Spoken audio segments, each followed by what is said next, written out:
Hello and welcome back. Today we're going to be solo farming Fafnir's Nest floor 11, which is the very highest floor, using Ingway, a Nat 5 who you can get from your Nat 5 selector, which you are given at the very start when you start the game. This is a very efficient place to farm because not only can you get the best runes available, but also you can level up your fodder so that you can make more 6 stars and progress your account. Let's have a look at the boss. His first move causes continuous damage. His second move causes continuous damage. His third move spawns adds on the ground who also cause continuous damage, and his final move inflicts 2 continuous damage. The reason why Ingway is so good for this is because of his A1 ability, which paired with counter attack is fantastic. It will transfer one of the debuffs on him to each of his enemies. That doesn't mean that one debuff on him will be one debuff on every enemy. It will be one debuff from himself to one of the enemies he hits. As always when farming, you want your slimes or your food to die as quickly as possible so that Ingway can take all of the attention and use his counter attacks to kill them off quickly.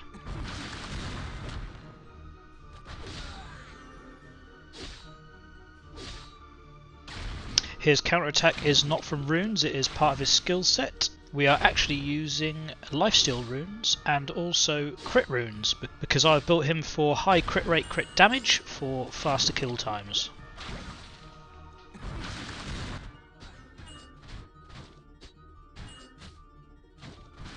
We're 1 minute in when we clear the first stage.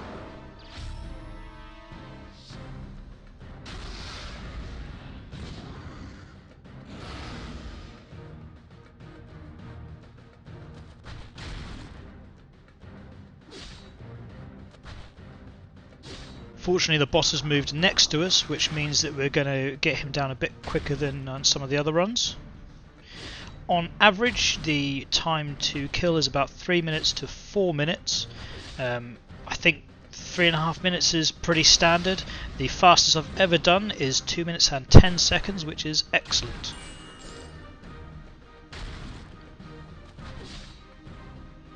And there he is, putting the dots back onto the boss. That is one of the main moves, well this is A1 move of Ingway, is that he can take any debuffs off himself and put them onto people who are within his attack.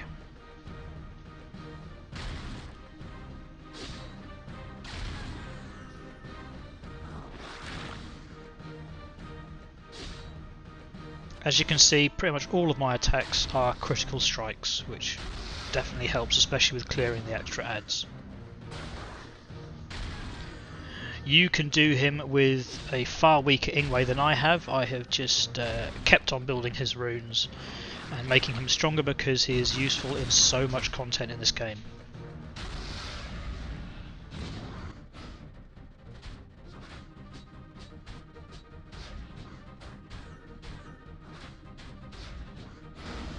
Three minutes in and we have barely taken any damage.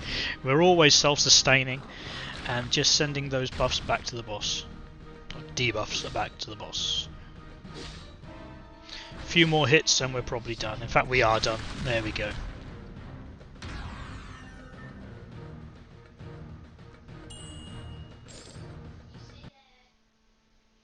And because we have a 30% XP event on at the moment, and because I'm using a 200...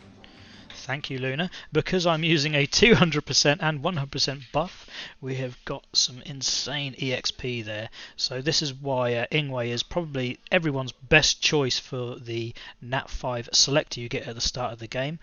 He will get you double dipping and farming EXP for your food and the best runes for a lot of your characters straight away. And if you're a free-to-play player, that is very energy efficient. And it leaves you free to build other characters. You have to waste your efforts on one of these super high fast farming characters for the map zones for the campaign, because you can do it all in one place. I also advise Vulcan for your 4-star selector, and I have a video on that. Let's go and have a look at Ingway's runes, but take this with a pinch of salt because he's actually stronger than you need to be able to do this content. Once he's awakened and 6-starred, and you've got a decent set of HP runes, if you can put HP on 2, 4, 6, and he will probably be strong enough to do this. Just the better his runes are, the quicker he goes. Now I rushed Ingway, let's look at his stats first. I rushed him super fast, he was my first 6-star, and I have 0 regrets. Use him for Tower of Arrogance, not Ascension, this isn't Summoner's War. Tower of Arrogance, PvP, all of the map. You can pretty much, once he's strong enough, you can nearly do every stage of the campaign 3-star using just Ingway. There are a few stages where you might want to get a strong friend character in of the appropriate element to nuke it down. But his skills, well, his first skill scales with HP. So you double dip, you go all out HP. Attack is nice for his second skill, but not so important because counter attacks are for his first skill, so that's where most of the damage is. Speed, you just tune that to whatever content you're doing, and defense should just be reasonable. When I first built him, he wasn't a crit build, but I have been able to get sufficient runes for a reasonably high crit rate and crit damage percentage, and I've also got a decent chunk of accuracy on him. If you want to get resistance on him, resistance is certainly useful to stop him getting stunned in arena. Stuns are the best way to deal with Ingway in arena, if you can't just nuke him down. So for my runes, Vampire and Havoc, because if you don't have to use Havoc, but you do need to use Vampire.